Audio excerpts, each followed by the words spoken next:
ನಮ್ಮ ಸಾಂಗ್ಲಿ ಇಲ್ಲಿ ಸಾಂಗ್ಲಿ ಜಿಲ್ಲಾ ಸಕಲ ವೀರಶೈವ ಲಿಂಗಾಯತ ಸಮಾಜ ಹಾಗೂ ಶಿವಬಸವ ಸಾಂಸ್ಕೃತಿಕ ಕಲಾ ಕ್ರೀಡಾ ಮಂಡಳ ಮತ್ತು ಲಿಂಗಾಯತ ಏಕತಾ ಪ್ರತಿಷ್ಠಾನ ಸಾಂಗ್ಲಿ ಇವರ ವತಿಯಿಂದ ನಿನಗೆ ಒಂದು ವಿನಂತಿ ಮಾಡ್ಕೊತೀನಿ ಅಂತ ಅವರು. ಹೌದು ಆಯ್ತಾ ಅಣ್ಣ, ನೀವಂತೀರಂದ್ರ ಒಂದು ಕನ್ನಡ ಪದ ನಾವು ಹಾಡೋಣ ಅಂತ. ಆಯ್ತಂದ್ರ ಮತ್ತ ಇವತ್ತು ಹಾಡ್ತಾರ, ಒಂದು ಸ್ವಲ್ಪ ಎಲ್ಲರೇ ಶಬ್ದ ಒಳಗೆ ಹಿಂದ ಮುಂದೆ ಆದ್ರ ನೀವೇ ದೊಡ್ಡವ್ರಂತ ಅವನು ಕ್ಷಮಿಸಿ ಬಿಡಬೇಕು. ಅವನ ಕಾಲಾಗಿ ಒಂದ್ಸಲ ಜೋರಾಗಿ ಚಪ್ಪಾಳೆ ಆಗಲಿ, ಜೋರದಾಗ. ಧನ್ಯವಾದಗಳು. ಒಂದು ಕನ್ನಡ ಪದವನ್ನು ಹೇಳ್ತಾರ, ವೀರಶೈವ ಅಂತ ನಮ್ಮ ಗುರುಗಳು ಹೇಳಿದ್ದಾರೆ. ಅವ್ರಕ್ಕಿಂತ ದೊಡ್ಡವರು ನಾವಲ್ಲ. ಅವ್ರು ಏನು ಹೇಳಿದ್ದಾರ ಅದನ್ನು ಪುನರಾವೃತ್ತಿ ಮಾಡೋ, ಪುನಃ ಶಬ್ದ ನಾವು ಮಾತಾಡೋದಲ್ಲ, ಅದರ ಪುನರ ಆಚರಣೆ ನೀವೆಲ್ಲರೂ ಮಾಡೋಣ. ಪುನರಾವೃತ್ತಿ ಮಾಡೋದು ಬೇಡ.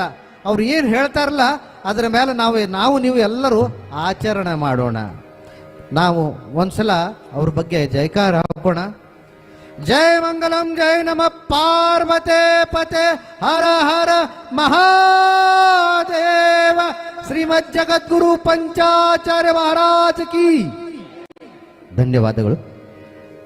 ವೀರಶೈವರು ಬಂದಾರು, ಮಸ್ತಕಕ್ಕೆ ತ್ರಿಪುಂಡಿ ಭಸ್ಮವನ್ನು ಹಚ್ಚಾರು. ಆಕಾರ ಊಕಾರ ಮಕಾರ ಮತ್ತ ನಿರಾಕಾರ ಅಂತ ಭಗವಂತ ನಮ್ಮ ಒಳಗೆ ಆಕಾರದಾನಂತ ಮಸ್ತಕದ ಮೇಲೆ ತ್ರಿಪುಂಡಿ ಭಸ್ಮವನ್ನು ಹಚ್ಚಾರು. ವೀರಶೈವರು ಬಂದಾರು ಅಂತ ಹೇಳ್ತಾರೆ.